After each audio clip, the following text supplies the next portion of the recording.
you see things unfolding in Afghanistan? Well, that's the most difficult question you asked me. Unfortunately, right now we do not have the answer because no one has the answer. You see, let me just say,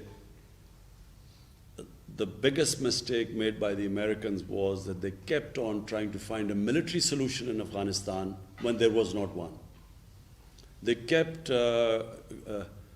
doing the same thing over and over and over again and thought they would get a different result. Because Afghanistan has a history, and they just cannot be dictated from outside. They do not accept outside power intervention. They do not like to be controlled from powers from outside. That's the history. And so even when countries have conquered Afghanistan, like the British did in the 19th century, and then the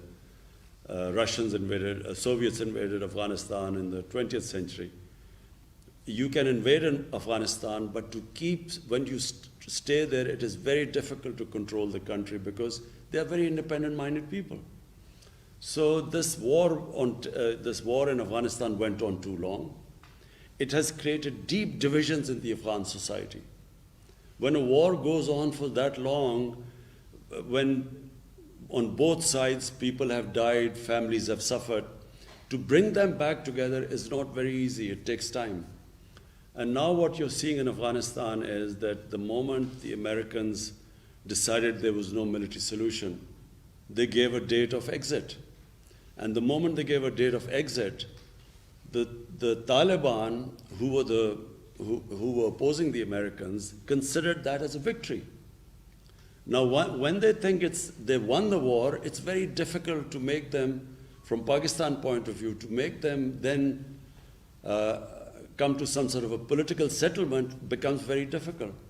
One, because the war went on too long, there are deep divisions. Secondly, once they feel they won the war, it's very difficult to make them now get back together. And so the worrying thing for Pakistan is that if Afghanistan has a civil war there, just like it had civil war after the Soviets left in 1989, then the consequences will be, after Afghanistan, the country that will suffer the most is going to be Pakistan. Because, we have a long border with Afghanistan. Taliban is basically a Pashtun movement.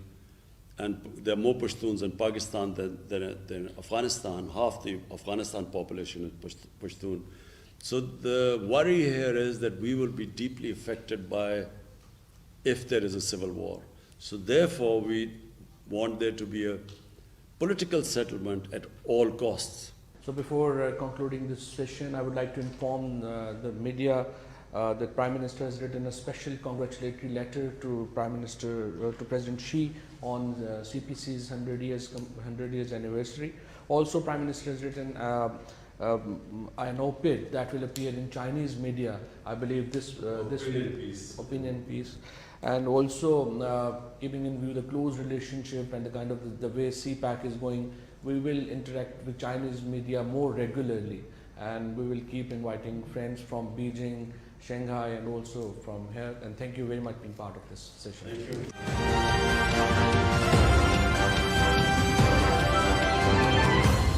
Especially from the Prime Minister and his office, we want to have a closer liaison. We have probably one of the most deepest, strongest relationship between China and Pakistan. But the interaction between our medias, our cultural interaction is not as good as a political relationship. So this idea, meeting today, is basically to improve this interaction.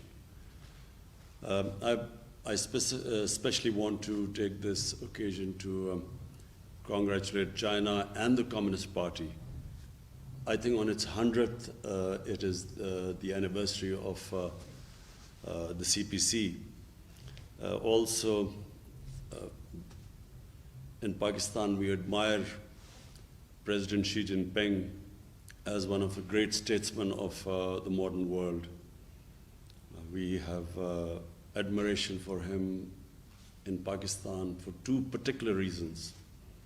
One, his commitment to fight corruption, the commitment that a society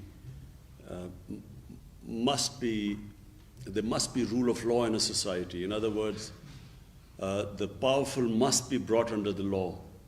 And corruption is, when it destroys a country, it is when there is a corrupt elite which does not bring itself under the rule of law, and they are the ones who do the maximum damage.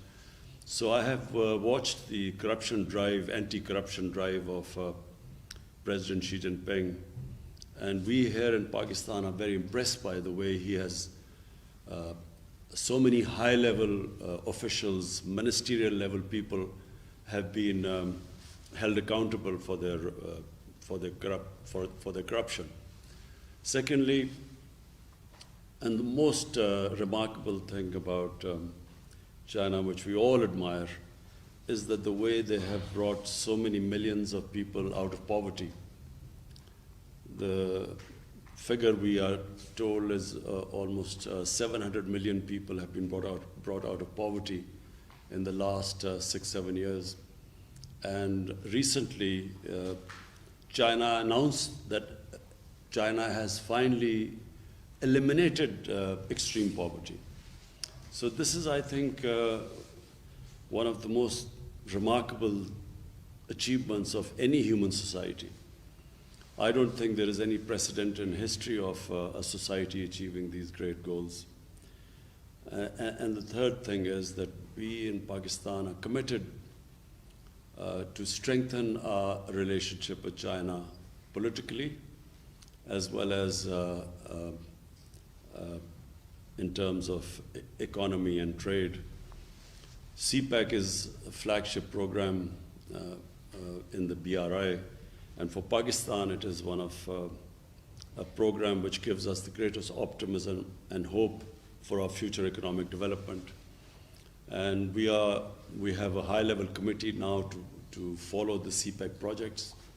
I'm going to Gwadar next week to